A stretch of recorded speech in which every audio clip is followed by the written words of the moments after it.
Today I'm going to make an in-depth guide how to buy a Japanese car from Japan in the auctions. Let's get to it. All right, let's get right into it. So first we're going to get to the B-Pro's website. Then we're going to go over to the auctions tab. We're going to scroll down here, go to the bids B-Pro section, username Japanese, password imports. Click this right here. Now we're in the auction portal. You can see I'm already logged in on the top right here. I'm going to click Japanese auctions. Next, I'm going to search for the car I'm looking for. My favorite car, of course, we're going to go with the Nissan Silvia. So after you select the car you're looking for here, we have all the Silvias. My search currently shows that I have all the Nissan Silvias from 1982 to 2002. We're going to change this to the earliest year the S15 was made. So that would be 1999. And then the last year they were made, which was 2002. You can even select the chassis ID right here, S15, S14, S13. The condition 4332R, we'll get into that later. Different auctions, colors, status, and even the gearbox. So let's search for the S15. Now you can see all the different S15s that are going to be listed in auction. Some may have already gone through auction already by this point in the day, but most of these are for upcoming auctions within the next couple days or hours. Now here's a few of the things I would do when searching for the Silvia I want to find in auction. So first off, I would look at the specification. So I was looking for a Spec R. This is the SR20 DET with a turbo. Then I would look at the mileage and grade. So this one here has 135,000 kilometers and is a grade 3.5. The bid is going to start at 2.5 million yen. So then just by first glance, I would see, is this 2.5 million yen within my budget or not? Then after looking at the grade 3.5, that's not a bad grade. So I would come over to the pictures of the car and take a quick look at them. So I'm just going to click this number here next to the pictures. It's going to bring up the pictures in a little bit of a bigger size as well as the auction sheet. So I can zoom in on the pictures a little here, kind of see what's going on. Something is going on with the fenders here, aftermarket spoiler, aftermarket driver's seat, aftermarket steering wheel, a couple other things going on, boost gauge in there. But all in all, isn't bad actually, first glance. But then you can kind of see here, there's a XXXX on the front fenders, and you can even see in this picture, this front fender has been replaced. I'm not sure about the rear fenders. They look wider as well. I don't know if they're properly marked on the auction sheet. It says one of them's been replaced, but that doesn't make sense because they're probably both replaced.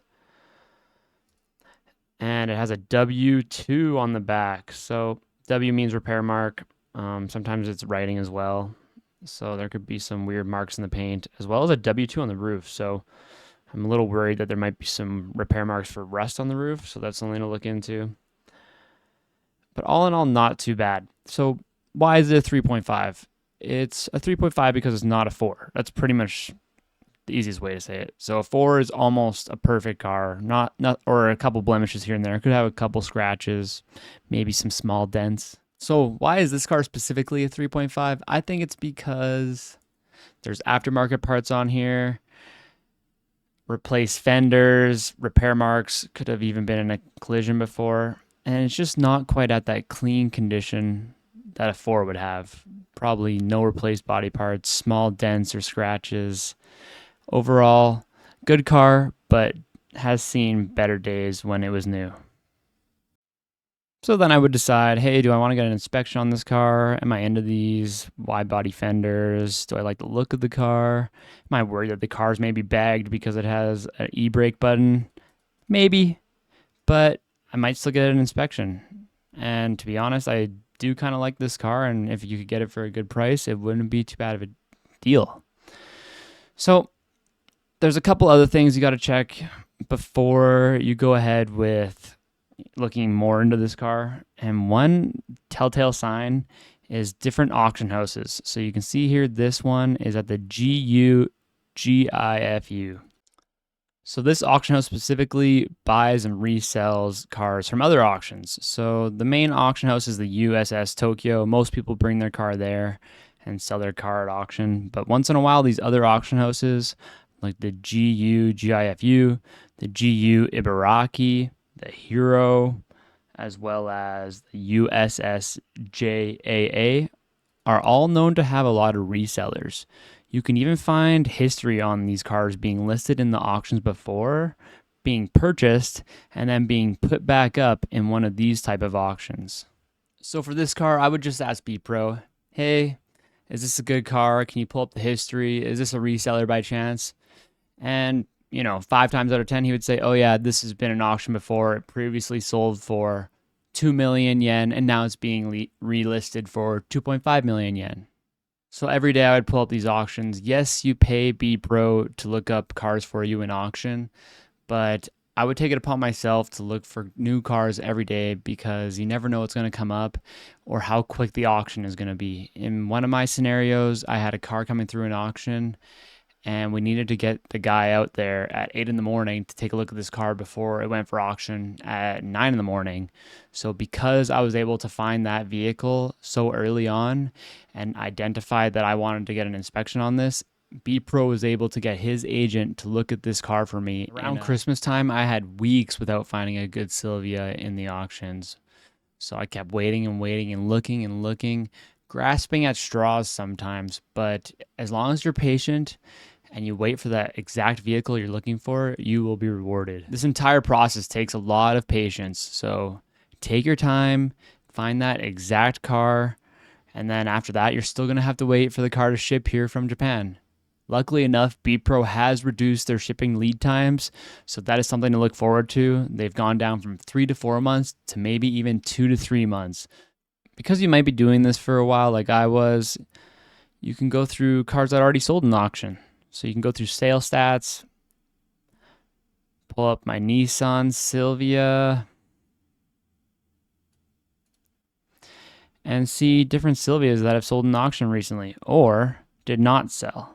So this 1999 Spec S here, looking like a clean little unit, 3.5 with 48,000 kilometers, sold for 2 million yen. Obviously, that's not a turbo, so that's not a car I would buy, but not a bad unit there. Then we have the Spec R Turbo here. This one doesn't even look that clean. Right off the bat, I can see a big crack in the bumper here. Has 171,000 kilometers at grade 3, so grade 3 means there might even be something wrong with the car. So that's something to look into. Maybe it's making engine noises, for instance. The bid went up to 2.2 million yen, and the car did not even sell. So this gives you a good idea of what you're looking at and what your budget is and what cars are selling for or not selling for.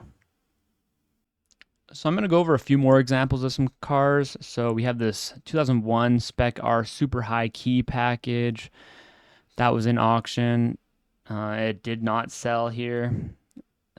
So if I pull it up here, you can see it only has a couple scratches on it, nothing major, a little repair mark in the back, and that's it. So pretty much it's just a super clean stock unit. That's the idea of a 4-grade car. And next, we have an R-grade car. So I'm going to pull up this 2002 Spec R V package with 101,000 kilometers, did not sell at 2.2 thousand, and it's an R-grade. So why is this car an R-grade? This car is probably an R-grade because it looks like it was hit in the front because of everything that was replaced. Hood, front fenders, as well as some markings up here in the front as well, which means maybe core support was repaired from my experience. Still, overall, a pretty cool, clean car. Has bride seats, wide body, looks unique, kind of fun, but it's an R-grade. It's been an accident. It's probably not someone's first choice when trying to import a car. There's a search I do for fun on the side. It's for the Mitsubishi Lancer Evo. I'm specifically looking for the Evo 8 or 9 in a blue. And over 2 months, I haven't found one. So this just proves how patient you need to be when looking for a car. I hope this video helped you guys navigate the JDM auctions a little bit better. Remember to comment and like this video and subscribe for more JDM content.